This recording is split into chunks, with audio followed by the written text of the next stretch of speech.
Hello and welcome to this recorded seminar for English 2328 American Literature 2. The purpose of this seminar is divided into three parts. The first part is going to concentrate on using the databases and the catalog to find material that you can use for your research paper. The second part will be dealing with taking the source citations that you find from the catalog and the databases and formatting them properly into your MLA research paper.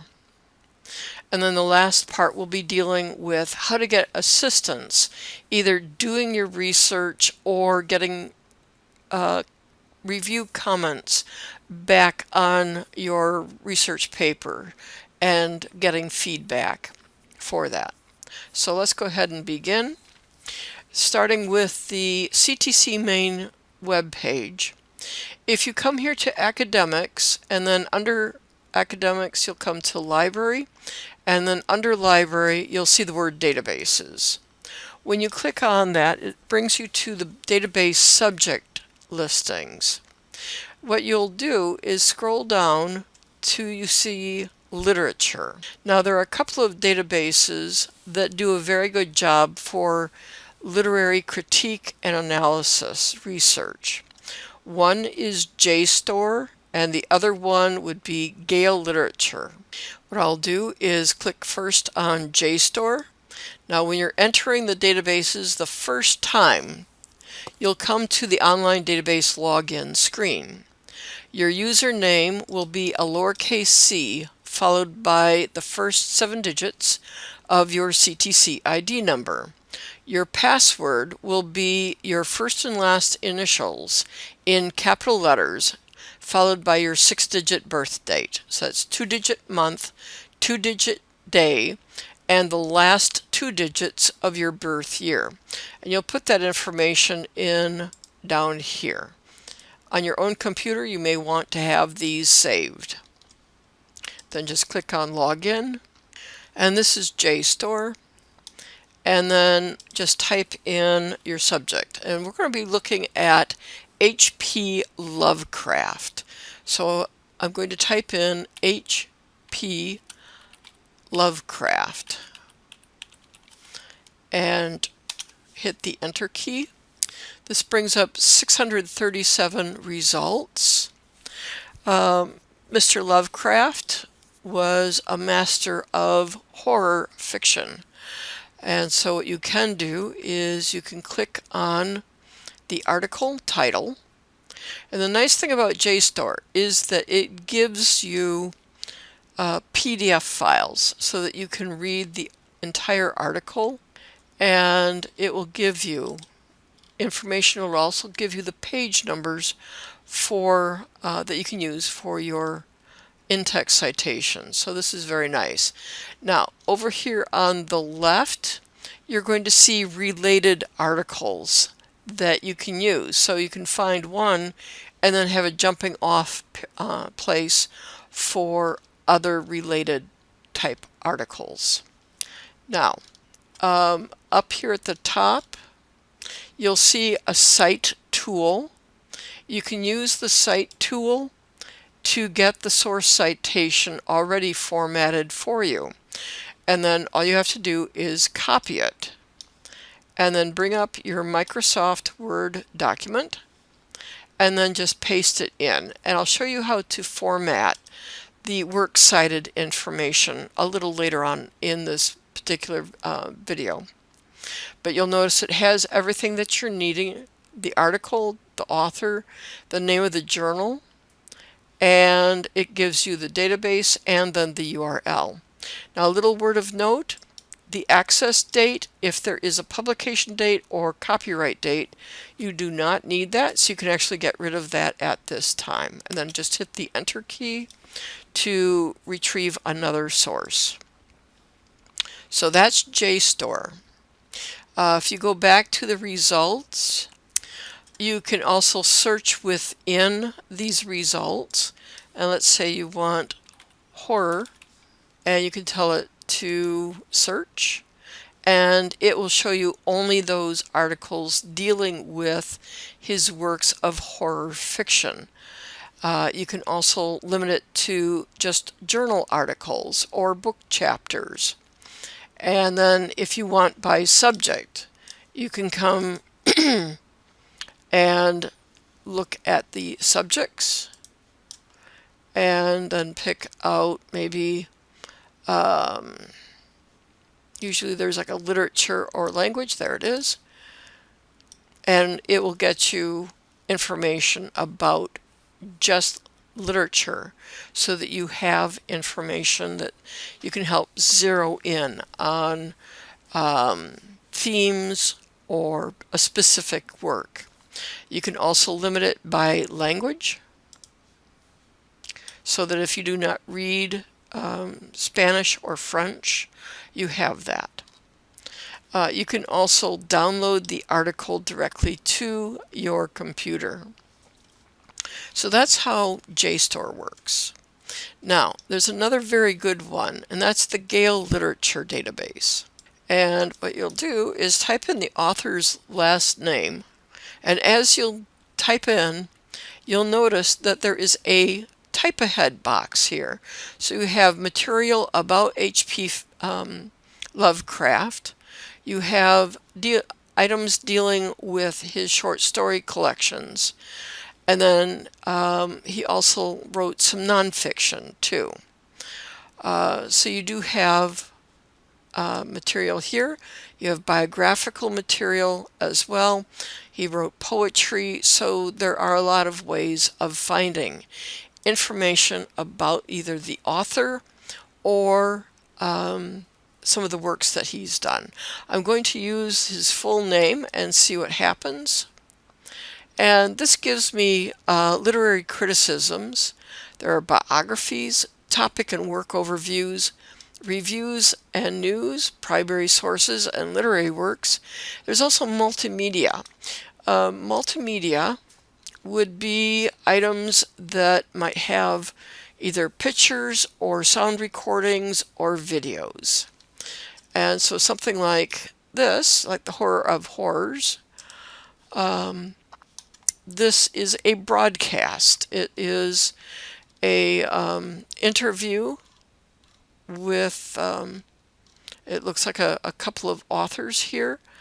And what you're able to do then is, oh boy, and apparently Mr. Lovecraft was something of a racist, so that may be something that it fits into your research or your analysis of his works, is the fact that he was a racist. Some of that may come out in the writings that he has. So this is just something to do. You can actually play the video and it will take you to another site, and then you just click continue. So that is how the multimedia will work. Now over here you will see items where it says more like this. More like this gives you articles that are similar in nature to what you're looking at, and then you also have related subjects. If I go back to my original landing page and come to the topic and work overviews, this may be where you have information about him, and this is actually a chapter, it looks like, from an article about Mr. Lovecraft. And yes, it's a chapter 4, and what's nice is this does give you page numbers. So if you're quoting from this source, you do have page numbers. Now, some of the icons that you'll see, and this is these icons will be found on any of the Gale platform databases. This first one is a translate feature, where you can translate the article into any one of these 25 languages. And this is the article in Russian. And then you just complete the translation here. Otherwise, just click on cancel to go back to the original language. The next two items here allow you to increase or decrease the font size. If you have reading disabilities, some people find a white background very harsh on the eyes. You can change the color of the background to a gray, a peach, or to green. You can also change the font to any of these that are listed, or you can change the line, letter, and word spacing to make it easier to read. And then this last one here is a listen feature. Some people find that it's very easy to understand what you're hearing by having it read to you, and you'll notice that it's highlighting the words and sentences as it goes along. Now, these three bars allow you to download the article as an MP3 file directly to your computer, your laptop, your phone, or tablet. What's nice about this is some people multitask, they can listen to material, and so you can get your information that way. Okay, these two icons over here allow you to upload the article directly to your Google Drive or OneDrive accounts. A word of caution, please be logged into either your Google or your OneDrive account before you upload it. Otherwise, the item will upload directly to the library's account. You can also email the item, or you can download it directly to your computer or other electronic device, and then you can also print it out. And then over here you'll see information along the lines of more like this and related subjects. And if there's a specific work, you have items over here that you can click on. Now up here at the top you'll see where it says Cite. It defaults to MLA, so all you would have to do with this is tell it to select and then just right mouse, click and copy, bring up your item, and as you build your works cited list, what you want to do is to try and keep it in alphabetical order by either the author's last name or by the title if there is not an author. We have that. So we have those. Now, if your professor says that you need to have academic journal articles, then the literature criticism, when you click on this, you can come over here and say document type, and you have like critical essays, you have articles, you have biographies, essays, information of this sort, and you can tell it to apply. And these are filters that you can use, and then just tell it to apply. So it's very easy to go from a lot of information very quickly down to just a few items. You can also use the subjects, and you'll notice that right here it says Lovecraft, HP, and then you also have specific titles that you can use. Or if you're looking for a generic, you want to talk about horror stories as a genre in fiction, you can just click on that. But we're going to stick with Mr. Lovecraft, and that brings us down a little bit further. You also have person about, and so you have information here that you can use. This is another way of limiting that. And then you can search within and maybe say, since we know he was a racist, we can put in racist. And it will give you those items that specifically reference his racist tendencies in his works, and it's a way that you can bring that out when you're writing in your paper, and that may have affected why he chose the kind of genre that he did. And again, you do have material here. Now, sometimes you'll have something like this. This one does have an author.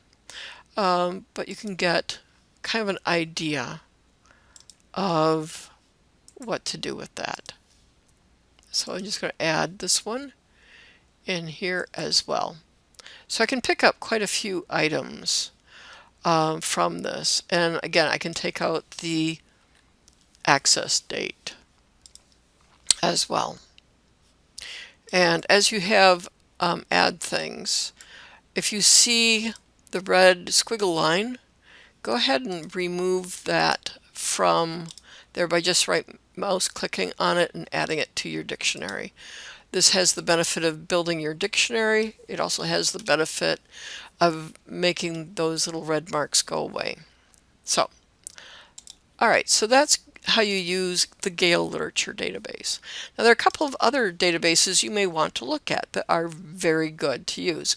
One is Films on Demand. Every so often you get interviews with the author, and they have a video that gets published. So what you can do is come here and type in Lovecraft, and you have the full video, a documentary tracing the life of the author Lovecraft. And then you have, looks like a movie adaptation of Lovecraft's Two Left Arms. So you may find material this way. So in this particular case, we'll use this one because it's a biographical film. And you'll notice that there is a site feature right below the canvas. There's a description of the material. If I click on the site, it defaults to MLA, and then I can just copy this and put this into my document. And now a little word of note, I'm going to separate this out just a little bit so it's easier to view. The URL that is provided is a generic URL. What you're going to need is going to be the permalink. And the way to get the permalink is to come up here to this URL box and copy that and paste it into your document. Otherwise, what ends up happening is it will go, your reader will go to La La Land if they try to view this particular video. Now, a couple of other little things. You have a transcript here. This is the download feature, and sometimes you're actually able to get this search the video feature to work. I've had really bad luck with that. If there are any segments for this, they'd be listed here. But this is a full video, and what you can do is download this, and that way you have the text that goes with this. And as the video plays, it will highlight the words in the text of the video, of the transcript. So you do have that. Then if I come back, there's another one that's very good, and that's the Academic Video Online, the Alexander Street database. And you just come here to the search feature and type in Lovecraft. And then tell it to search. And then come back down here. Sometimes you will find material, and sometimes you will not. And if there are a lot, you can filter your results. The way this particular database does work, though, is, let's see if I come up here, let me go and search for horror fiction. And that may give me a little bit more. And what you'll see is, let's take maybe this one here, what makes Dracula a classic.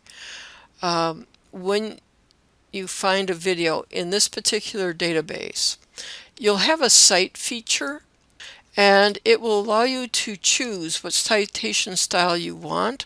You want the MLA 9th edition, and then you can copy the source citation very nicely and put it into your document.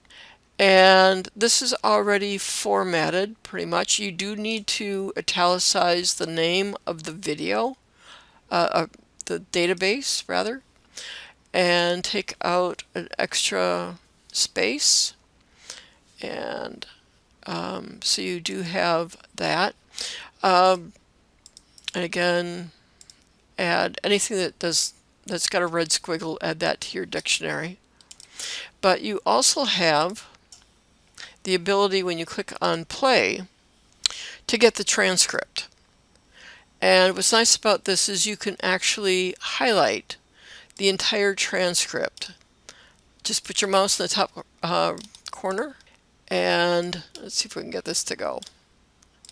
And it does not want to. Sometimes you have to do it from the bottom up.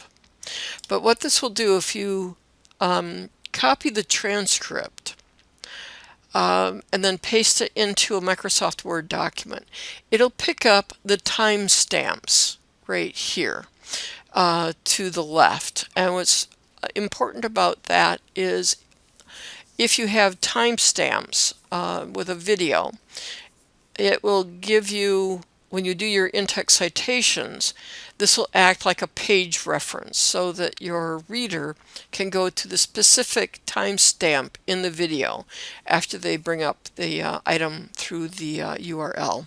So this is something that you have the ability to get as well. So that's how you find material through the library's databases.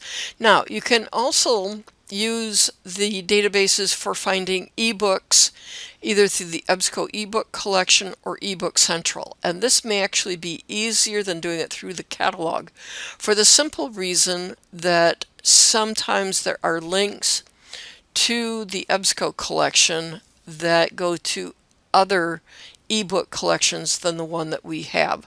So you might want to use these features.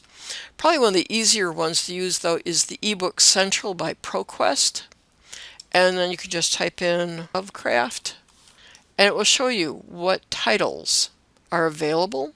You can also limit it by the publication year. And then you have like literary criticism, American General, and you also have science fiction fantasy. So you can actually add those items by clicking on them. And what they'll do is they will narrow the focus. And then if you want like unlimited print, copy, and downloads, you can click on that and it will reduce those even further. Now when you have information, if you go and say, wait a minute, I've lost some items here, you can actually unclick the boxes and then click on the titles. And what you'll see over here, you've got the title of the book. You can download the book. It's usually checked out for about 21 days. You can download chapters or pages or specific page ranges. You have a citation to the ebook, just like clicking on that, and it defaults to MLA, and so you can go and copy this and put it right into your list. Go like that. So right now it kind of looks like a mess, but it'll look better here in a minute. Okay, so we have quite a bit, and then what's nice is I can click anywhere in here and go right to that section of the ebook. Right here where it says search within the book, you can type in horror and it will show you how many times it found that particular keyword, and these purple lines tell you how much information. The longer the line, the more information. So if I click on the little triangle, it will take me right to a specific page, and there's a little lavender highlighting here where it found my keyword. Now these icons here at the top, this is the full book download. This is your PDF chapter download. If you see something that you like, you can actually go and highlight it and then copy it to a particular, to like an electronic note card. You can print it out. This would give you the ability to print a page or a range of pages. You can get the permalink, which is included in the URL, and you also have the ability to have the citation as well. So that's eBook Central.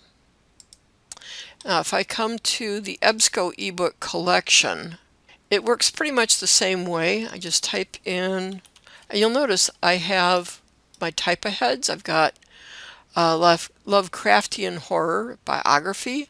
I'm just going to go with the man's name, and apparently there's nothing. Let me just see what Lovecraft goes. So apparently there's nothing in the EBSCO ebook collection. So that's always good to check, and that does happen every so often. Now if I come back to the library's main page, let's go into the catalog and let's type in Lovecraft. Now the library's catalog does what we call discovery searching. It allows you to find books, ebooks, streaming videos, websites, articles, all sorts of material. So I've got like the complete fiction of H.P. Lovecraft if I want to read the entire set. I have the Age of Lovecraft, and I can come here and view the ebook. And this particular item is checked out. It's not available. So anytime you see this, that just means, okay, we need to look at something else. And then you have like his influence and predecessors. Let's see what we have with that. And so you do have this one here.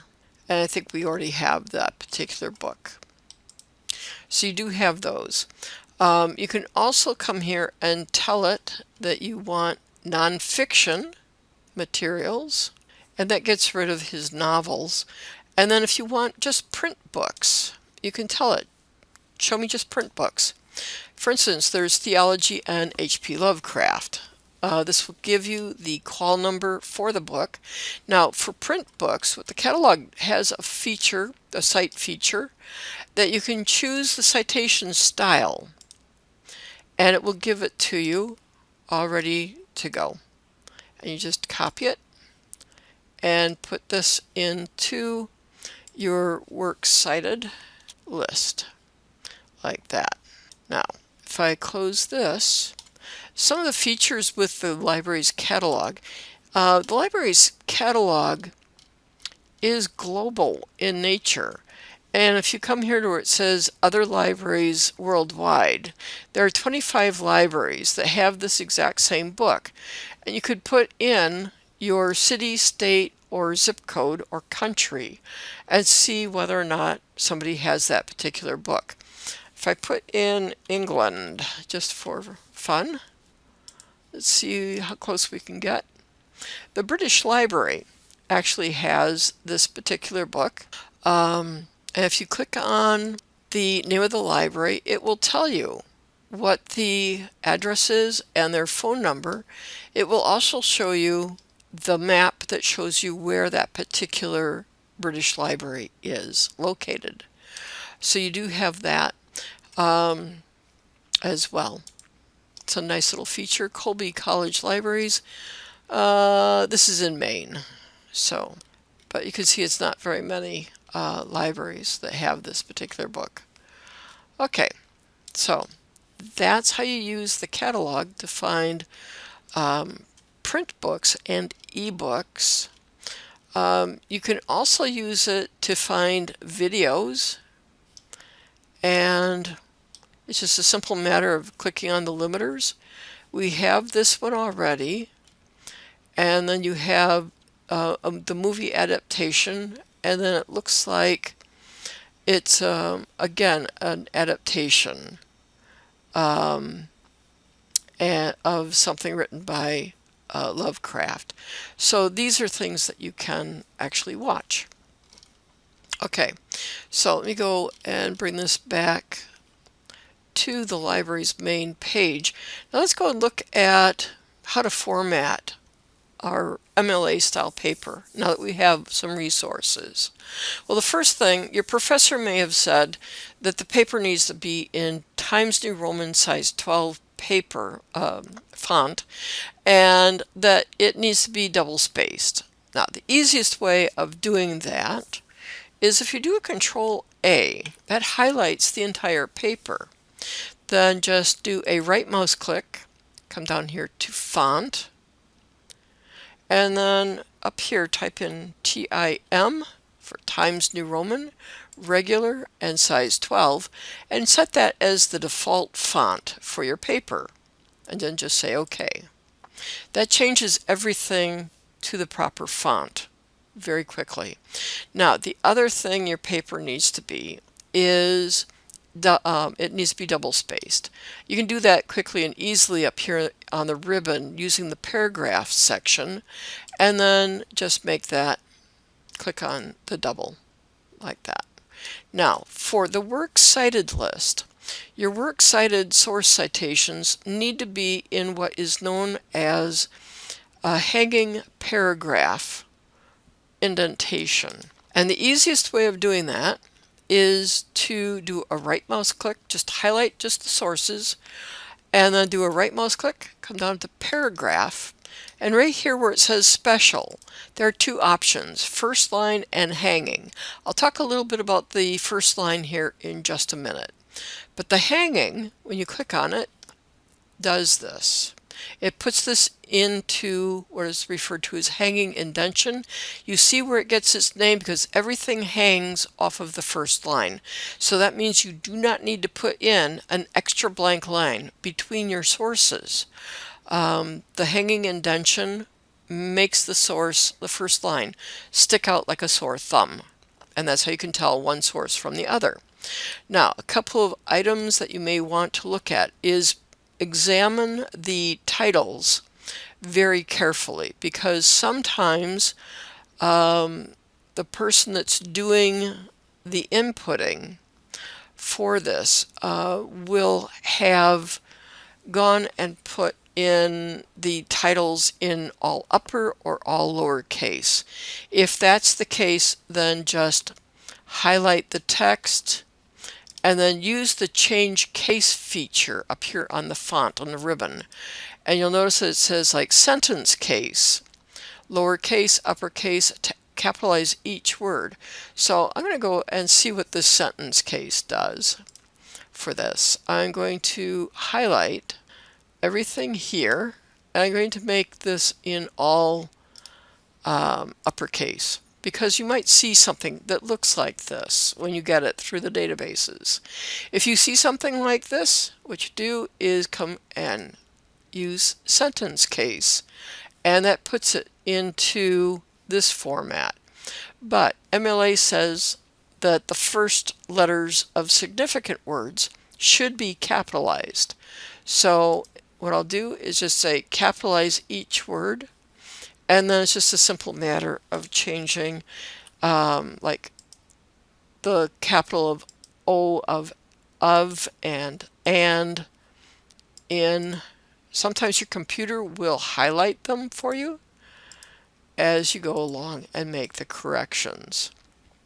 So this is a quick and easy way to change the case in your documents. Okay, so everything is in alphabetical order by either the author's last name or by the title. Now, some interesting items here. Sometimes what people will do when they have a title and do not have an author, they'll come somewhere to the body here and say, oh, I need to have the name of the film group, or in this case, I need to use the editor as my author. And we have seen people that have done just exactly like that. They'll take the author's name as the author's name, the editor statement. You always take what is flush with the left margin. You do not take what's buried in here. So the way these in-text citations will look, I'll show you in a minute, it will look like this. So what I'm going to do is I'm going to start typing here and just going to put in some text. MLA says that the first line of each new paragraph should be indented 1/2 inch in from the right margin. I'm sorry, should be indented 1 inch in from the left margin. If you've already typed it and it's flush, what you can do is just go and highlight your text and then come down here to paragraph, and then under special choose the first line option and then say OK. That indents this for you, and then when you begin typing again, say you're beginning a new paragraph, you just hit the enter key and it will tab in again for you for the new paragraph. Okay. A little bit about what's going on up here. This is your identification information. This will be your name, your professor's name. The course is 2328, and then the date is always in day, month, year format with the month spelled out. The header consists only of your last name and the page number, and it's flush with the right margin. The way to put the header in is just click on the Insert tab, come over here to Header, choose the first blank, then come over here to Paragraph, use top of page, and then the third option. That puts the page number flush to the right margin, and then you just type in your last name. And it's not the professor's name, but it's your last name. So this is where you'll have that, and then just hit the space bar once. That puts a space between your name and the page number, and then just close the header. Now if you forget to set the font, but you do it to the body and you come up here and you do the header and it's not in Times New Roman, you can come up here and just highlight the font, click on the Home tab and change it here. Sometimes there'll be a floating box that appears and you can change the font that way. And then just click on the Close tab. You can also double click on the paper itself and that will change as well. Now, in-text citations. What are they? When do you use them? How do you use them? In-text citations are nothing more or less than pointers to your works cited list. By that I mean you do not need to put in all of this information into your document, and we have had people that have done that. So in-text citations will look like this. You'll have text that you'll be citing from, and the easiest of all of the in-text citations is the parenthetical in-text citation, and it's very simple. You just put parentheses and then the author's last name, a space, and then the page number. The in-text citation, generally speaking, comes at the end of the sentence and before the period. Now, I say generally speaking because every so often you'll be quoting text in a sentence and it'll be in the middle of the sentence. So you may have something that looks like this. When you have a quote, and in this case it's in the middle of my sentence, what you'll do is your in-text citation will come immediately after the close quote. And in this case, it's coming from this video. And when you have something that does not have an author, you use the first 1 to 3 words of the title. So all I really need is this information. I don't need the full title. And then I can come and put my parentheses here paste that in, a close quote and a close parentheses. Now, the quote has a period at the end of it, inside the quote mark. When you have punctuation at the end of your quote, it normally gets moved to after your in-text citation. Now, this is not the end of your sentence, so that period becomes a comma. If it were at the end of the sentence, your sentence has the quote ends your sentence, and there's a period at the end, then that period gets moved after your in-text citation. But in this case, though, the period gets changed to a comma. And that is all there is to it. Now, if there is something that has a timestamp with it, then your timestamp would look like this. It would be 00, maybe 08, colon, 25. And that tells your reader exactly where in that video this particular item came from. Now, this is easy to do with the Alexander Street database. It is less so with the Films on Demand. Films on Demand, you can do it, but you have to be watching the video, and then when you see text on the transcript that matches it, you could probably get it from the screen. There's a little readout there that tells you what the timestamp is. But the Alexander Street videos do give you the timestamp. But that is how a timestamp would look if you have it. You have this one here, Lovecraft and Influence. This is the title of a book. When you have a book that does not have an author, it's the same rule. You use the first 1 to 3 words of the title, and it will look like this. So we'll have our item here, and it will be Lovecraft, and there's a page number, maybe 256, close parentheses, period, and then the title is italicized. So your reader knows that this is coming from a book as opposed to something that was written by the author. If you've got an author with the same last name as the title of a book, then you would give more information about the title. So you might actually give Lovecraft and Influence and put that whole thing. If you had a book in your list by Lovecraft, then you would want to give the first 3 words of the title, just to distinguish it from the one that's by the author. And again, this one, it would be just what. And actually, this is the one that would have the timestamp with it. But that's how you format an MLA style paper.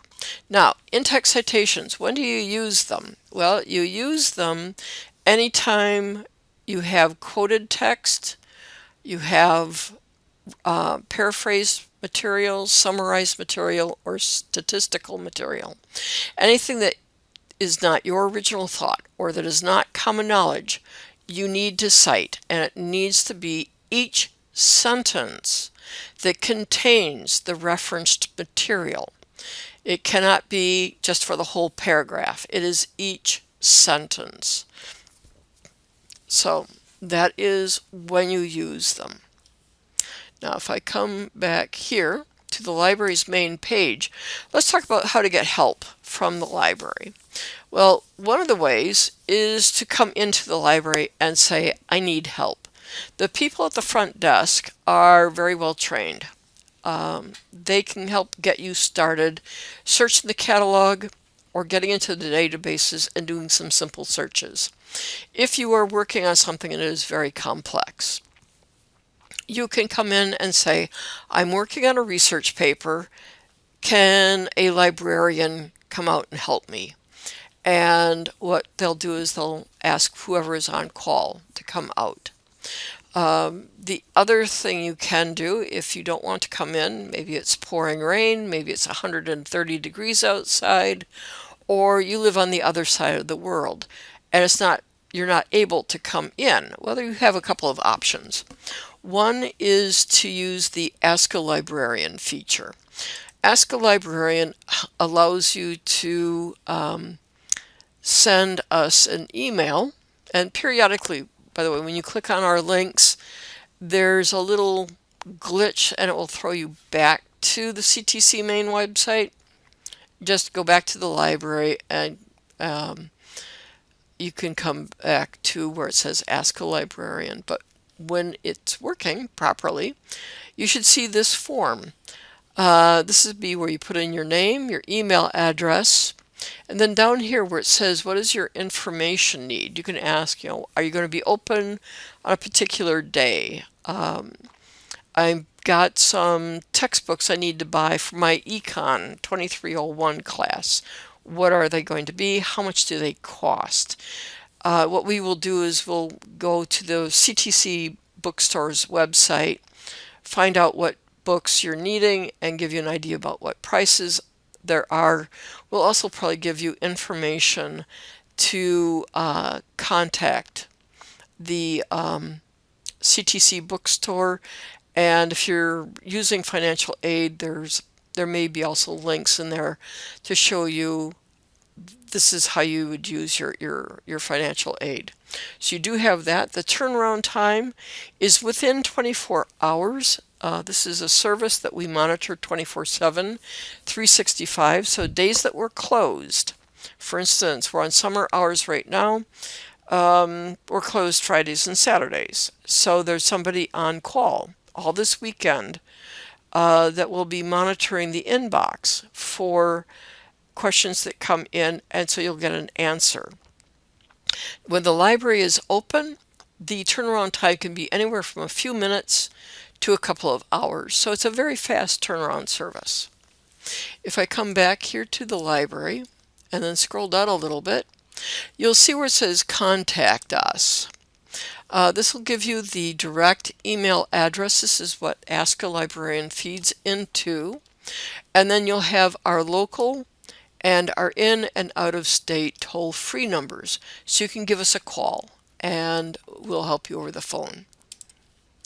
If I scroll down here a little bit more, we do have a live chat service where you would just type in a question and then within a couple of seconds to a couple of minutes, you should get an answer back. Now then, if you don't get one immediately, keep the window open, because what happens is sometimes the person is called away from the desk and they don't get a chance to set the availability to not available. And so there will be an answer that will come. Otherwise, what you can do is you can use your cell phone to send us a text message at 254-400-2275, and we'll respond back with a text message to your phone. So you do have that. Then if I come up here a little bit, we do have some video tutorials. These are being added to and updated. So there is one here for MLA. This one is in the process of being updated. But it will give you information on how to, I think this may actually have been updated. Let me check. Okay, yes, this has been updated. This is the new version of how to format an MLA style paper. So that's available to you. Then you have down here seminars on demand. Right now it's not listed, but you'll see in this space here, there'll be something that says English 2328, and you'll be able to click on it to watch this recorded video. If I come back to the library's main site and then scroll down here a little bit, right above the video tutorials, there's a request a seminar or appointment. The request a seminar or appointment, this allows you to have one-on-one with a librarian at your time and convenience. If you do not choose a preference. The computer will actually go and select whoever is available first. My two colleagues, Mr. Garcia and Ms. Oser, do theirs in person only.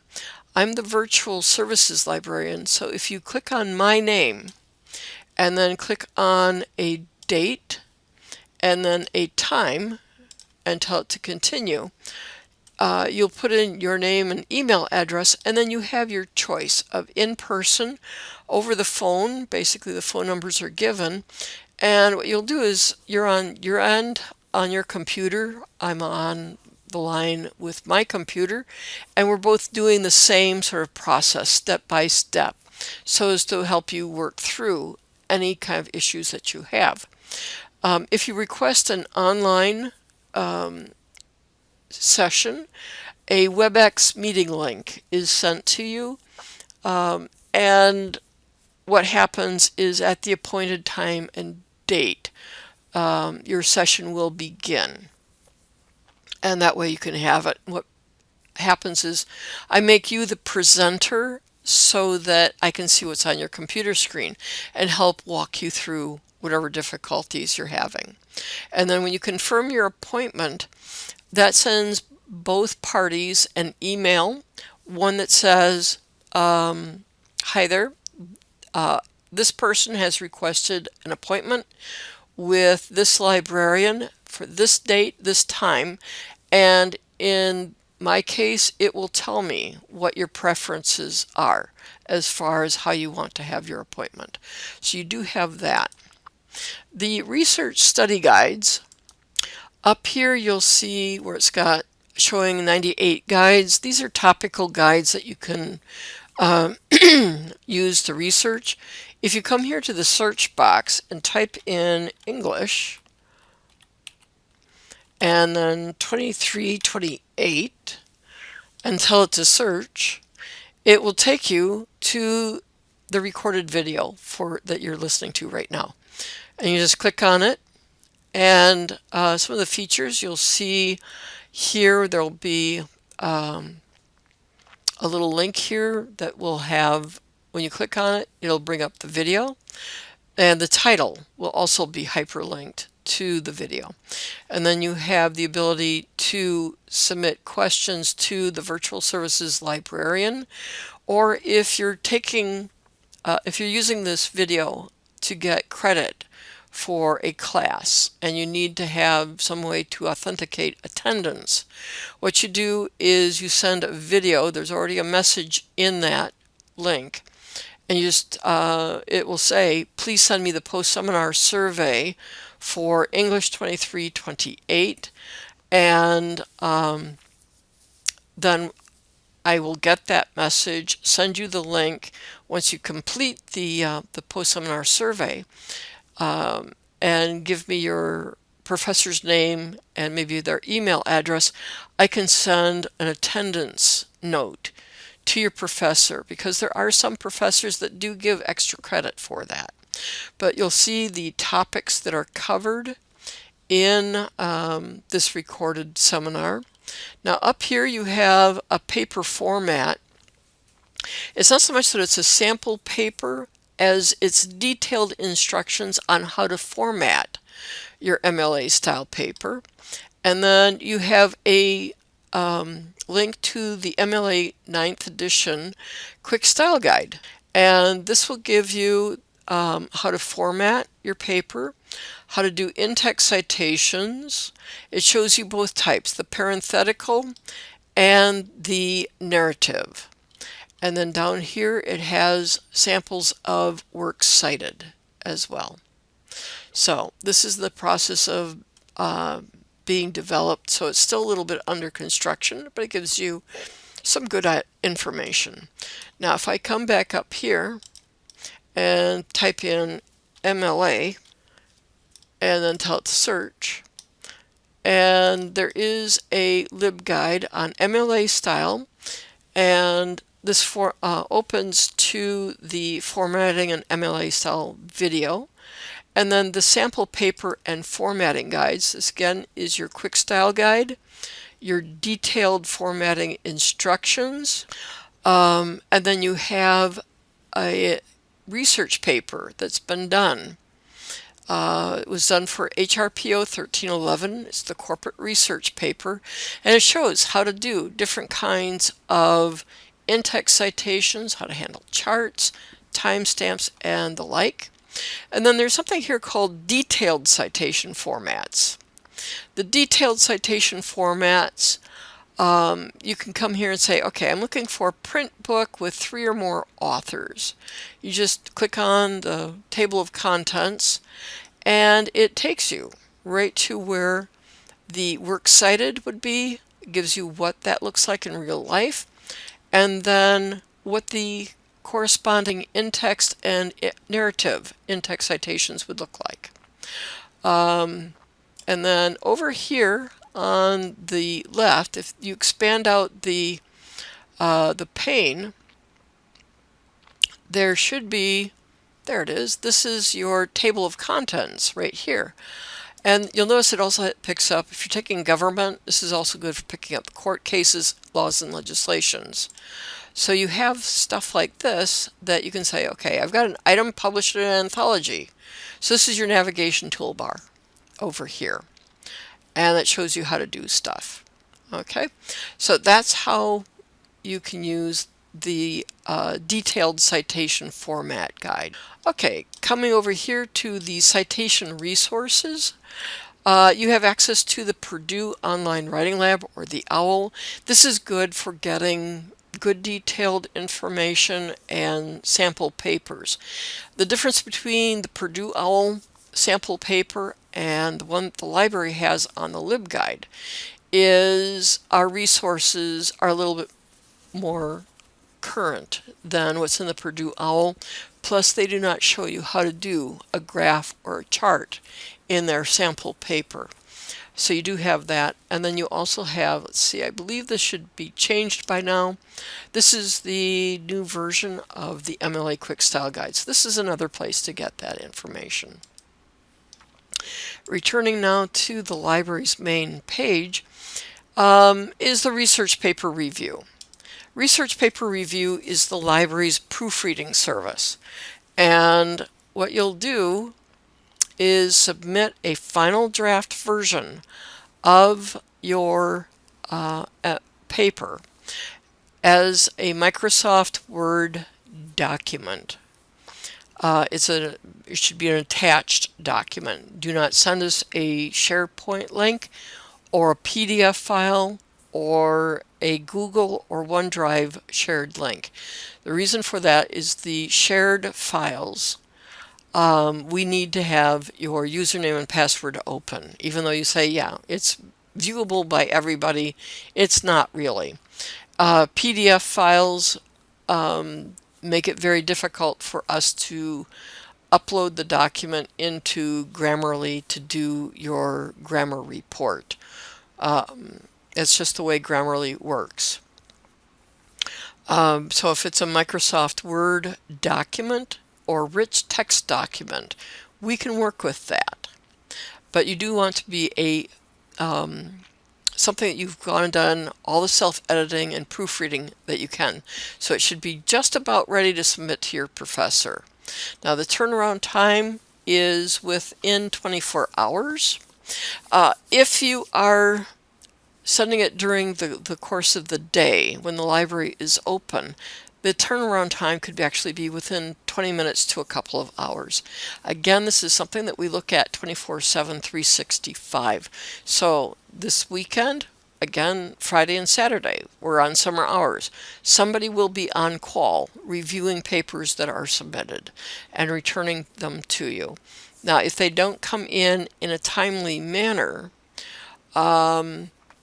what you can do is you can give us a call at any of our numbers listed under Contact Us, and we'll check to see where it is. You could also submit an inquiry through the Ask a Librarian or through the teaching.learning@ctcd.edu and say, hi there, I submitted my paper like 3 days ago, 5 days ago. I haven't gotten anything back. What we'll do is we will look to see if we've received it. We'll look to see if it's in our spam file. But the thing to remember is there is a ctc.edu that is the Colorado College, Colorado Technical College, and we are CTC D. That D is very important.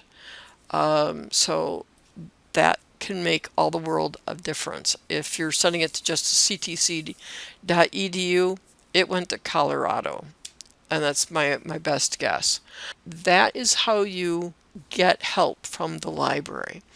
So to reiterate, you can call us, you can text us, you can email us, you can come in and get assistance, you can make an appointment with us. You can find books, ebooks, articles, streaming videos through the catalog and through the databases. And if you need assistance, we're here to help you. We've had people come in and say, I got an A on my paper because of what the libraries help.